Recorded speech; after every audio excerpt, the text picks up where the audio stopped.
পালা রে ভাই, পালা পালা, ধরতে পারলে আলু ভাতে কুড়ে দেবে। হ্যাঁ, তা যা বলেছো গুরুদেব। উহ, চল ভাই একটু বসি। ছুটতে ছুটতে হাঁপিয়ে গেলুম একেবারে। তোকে নিয়ে আর চুরি করতে বেরোনো যাবে না, বুঝলি? কেন গুরুদেব, আমি আবার কি করলুম? কি দরকার ছিল তোর ওই খেতে যাওয়ার? খেতে গেলি বলেই তো যত বিপত্তি। না হলে কি ওরা জানতে পারতো যে আমরা চুরি করতে এসেছি? তা ঠিকই, কিন্তু অত সুন্দর সুন্দর খাবার না শেখে চলে আসা যায় বলো? বাড়িতে তো জোটে পান্তা, সেটাও আবার বাসি।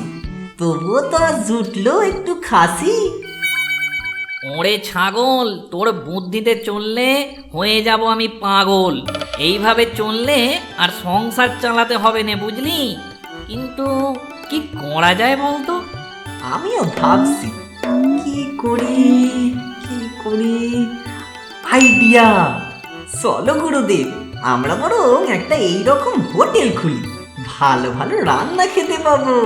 কেমন? হোটেল করতে গেলে কত টাকা লাগে তুই জানিস? চুরির বাজারও পুরো ডাউন। আমি এতে নেই ভাই। ঠিক আছে, আমি তাহলে শুরু করি।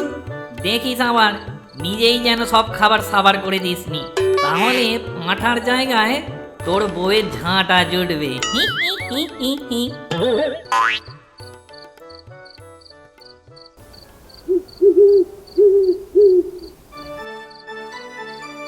কি গো, কিছু আমদানি হলো? না গিন্নি, আর একটু হলেই ধরা পড়ে যাচ্ছি। ও মা, তাই? তা মারটার কিছু খেলে? মার খাইনি, তবে খাসির মাংস একটু খেয়েছি। কি রান্না! আহা! তবে আর কি, উনি চুরি না করে ভুঁড়ি ফুলিয়ে ঘরে এলেন। তা আমার জন্য তো একটু আনতে পারতে। ইসে হয়েছিল, কিন্তু মাংসের গামলাটা পড়ে গিয়ে গন্ডগোল পাকিয়ে দিল। সবাই টের পেয়ে গেল যে। সে আর নতুন কি, আজ পর্যন্ত বড় কিছু করতে পেরেছো? আগে পারিনি, তবে এখন পারবো। ও মা, তা কি করবে শুনি? হোটেল খুলবো গিন্নি, হোটেল খুলবো। ওই রকম রান্না খেতে কার না ভালো লাগে বলো?